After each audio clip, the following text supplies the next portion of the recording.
Let's move the couch a bit to the right. And place the 3D cursor to the corner. Then add a cylinder with 8 vertices.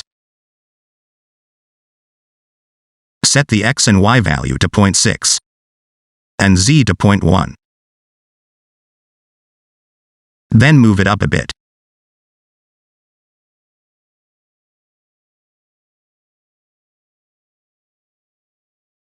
Apply the scale with Ctrl A.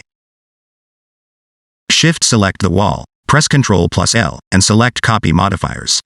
In edit mode, select the top and bottom edge loops with Alt left click and Shift Alt click. But because vertex selection is enabled, the middle edge ring also gets selected. We don't want that, so Ctrl Z to undo, and enable edge selection first with 2. Select the loops and increase the bevel weight. Back in object mode, duplicate, move it down, and scale down as well. Then Shift plus S for Snap Pie menu, and select cursor to selected. Add a cube, and scale it down. In edit mode, and top view with X-ray enabled. Move it to the corner. Rotate it a bit. Select the bottom face, and drag it down. From top view, scale it down, and drag it away from the table. In object mode, Shift select the floor, Ctrl L, and copy modifiers. In edit mode, A to select all, and increase the bevel weight. Press Alt plus D to duplicate in object mode. Now also duplicate the cylinder, and bring it down. In edit mode, select its top and bottom face. Press I to inset them. And then Ctrl plus E to bring edge menu. Select bridge edge loops. Then make adjustment to size if required.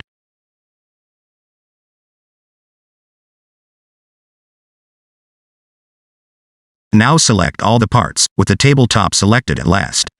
Ctrl P, and select object to make that parent to rest. Rename it with F2.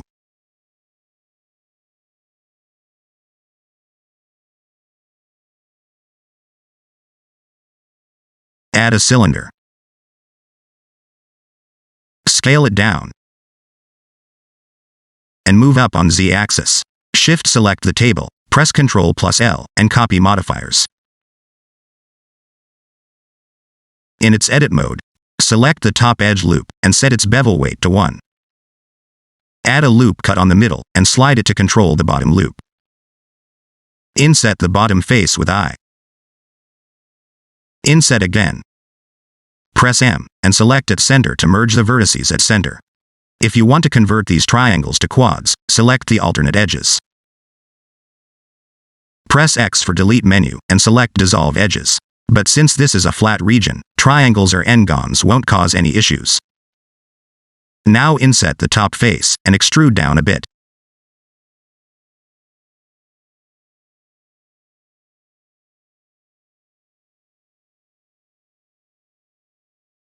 Now with cursor on top of it, add a cube. Scale it down, and then scale up a bit on Y-axis. Move up the top face, and scale it down. Extrude, and scale down again. Drag the red arrow to move this a bit on X-axis. Add subsurf modifier in object mode. And we can remove the bottom face. Then add a vertical loop, and move it on X-axis a bit.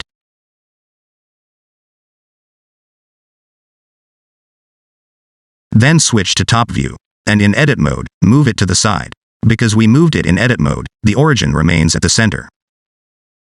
So now if you duplicate in object mode, it will rotate in a circle. Press Shift plus R to repeat the action. Duplicate a few more, and bring them closer. Then scale them up. In edit mode, with X-ray enabled, tweak the top vertices to give the leaves some variation.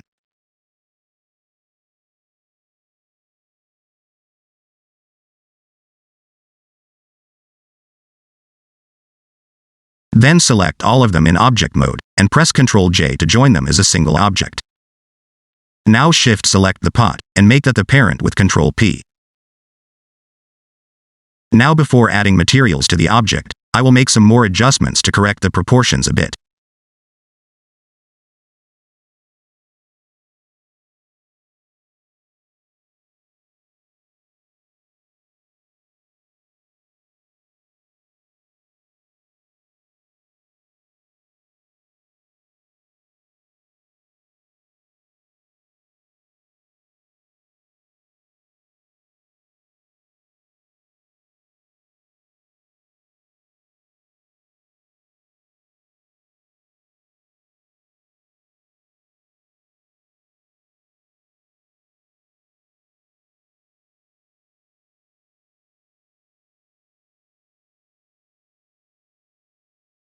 If you press Shift plus C, Blender will recenter the 3D cursor to world origin. Then add a plane. And scale that up. Name it. Now we will change the first editor to render view, so we can see what we'll be doing in real time. Click over here to change the view from solid to rendered. Then head over to render properties. And change the engine to cycles. Now this won't be as fast as Eevee, but it will provide us better results. But if it's slowing down your computer, you can keep the engine set to Eevee. And change it to cycles before the final render. Select the default point lamp and delete it. Now even though we don't have any light in the scene, we can still see the scene. This is due to world lighting. You can lower down the tone, or change the color altogether if you want. Now in render properties, change the viewport samples to a lower value. This will make the viewport rendering a bit fast. Press Shift plus A and add an area lamp. Switch to front view. And move it up. You can take a look on the top left corner for the exact distance. When the light is selected, you will see the light properties. Set the power to 500 and size to 7. Now duplicate the light with Shift plus D and move it down 2 units. I want to rotate it to our cursor position. So from the top, set the pivot point to 3D cursor. After rotating the light for around 60 degrees, switch to top view. Here also rotate it around -20 or something. Change the power to 50 and size to 3.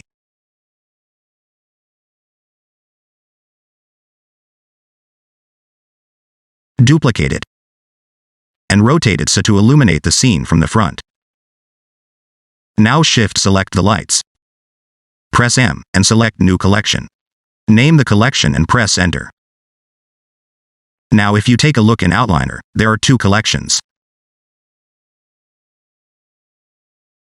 And if you click the eye icon, you can hide that light from the viewport.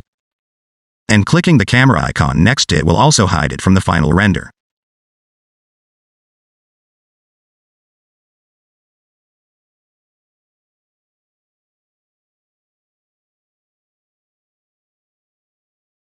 Select the walls and go to Material Properties. Under Base Color, choose a color from the color wheel.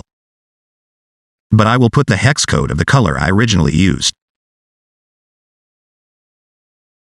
Scroll down and increase the roughness to get a full diffused look. Here, since the floor and windows were originally part of the same object, they are sharing the same material. So with the floor selected, click on the icon near the cross to detach the material.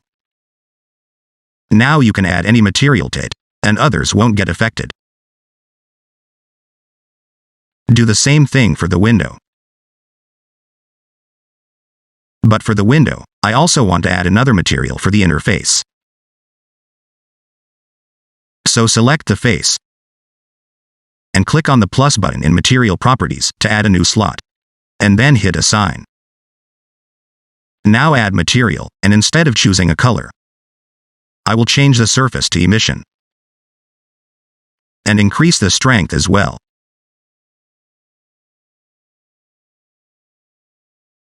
For the curtains, add new material. Change surface to translucent.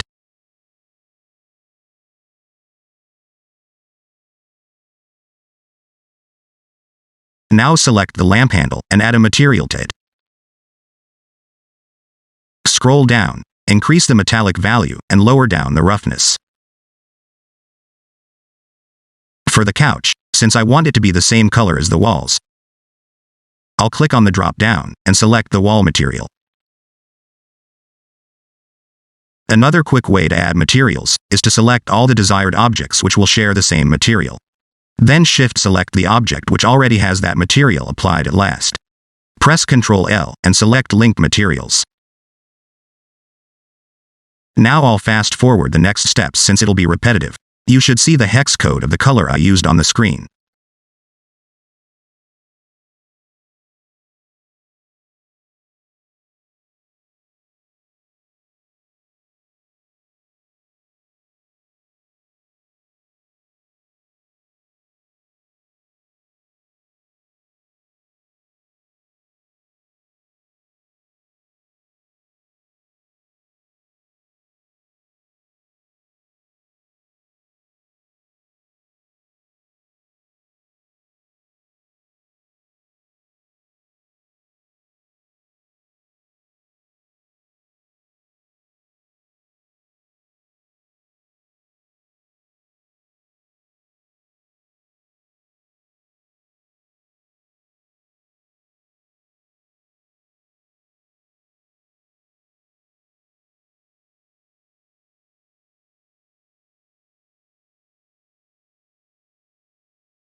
Just to make sure everything is smooth out, press A to select all.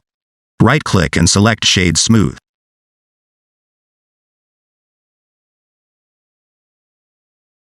I will use Blender's particle system to create the sprinkles. Before that, switch to Solid View for faster results. Now place the 3D cursor somewhere on the side with Shift plus right-clicking. And add a cube. Switch to Front View. And scale it down. We still have the pivot set to 3D cursor, so change it back to median point. The hotkey to bring up the pie menu for pivot points is period on the keyboard. The one near the alphabet, not the one on the numpad. Now add a subsurf modifier of level 1 with Ctrl+1. The sprinkles will be very tiny, so no point in adding more geometry to it. Shift D to duplicate, and in edit mode, scale up on Z-axis. Also add a loop cut in middle. Object mode, duplicate, scale down on Z-axis in edit mode. Select 3 of them. Press M, make a new collection. Let's call it Sprinkles. Now select the icing. Head over to Particle Properties. Click on plus button and select Hair. Change the number to around 100. And under Render, select Render as Collection. Select the newly created Sprinkle collection. Change the scale value, and change the randomness of it. If you click on Advanced, a new rotation menu appears. Turn it on, and play with the rotation. Now the problem is Blender doesn't know where to put the sprinkles on the object. It's putting those everywhere in the selected object, even underneath it, which we cannot see. So to fix this, let's switch the second editor to Weight Paint mode. Now in here, paint over the areas where you need the sprinkles to be, with left click. You can change the radius and strength from the top sliders. Here, the red-colored area will get the most number of particles, and blue will get the least.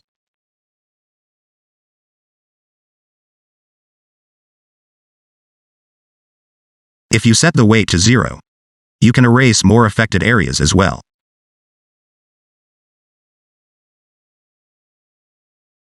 Now if you switch back to object mode, you can still see the particles in the same place.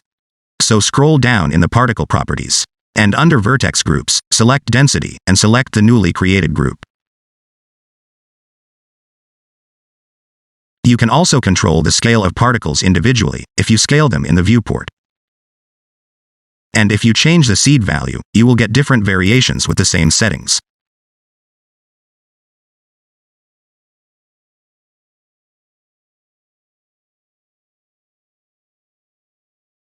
Now take the cursor over the top menus and scroll to see the right side menus. Switch to render view. Let's move the sprinkles away from the camera view. If you press Ctrl+B and drag over a certain region with left click, Blender will only render that region. So let's do that over the donut. Now select the sprinkles and add materials to them.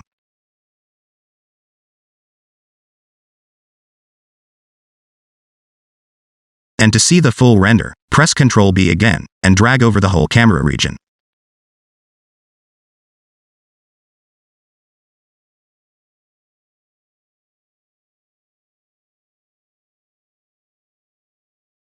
Now to get more vibrant colors in our render, head over to Render Properties. Scroll down. Under Color Management, set View Transform to Standard. And look to High Contrast. The back side of the room seems a bit dark, so from the top view, I'll duplicate the top light and move it to the far corner. Then before final rendering, lower down the render samples as well. This will help in quicker render, with a little bit of compromise on the render quality.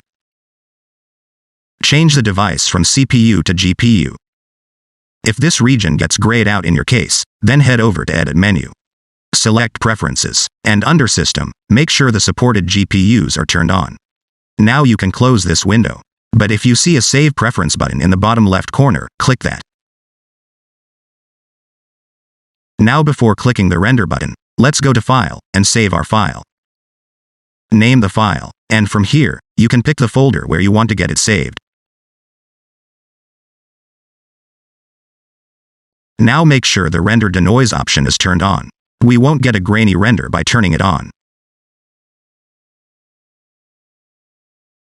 Then head over to Render menu and select Render Image.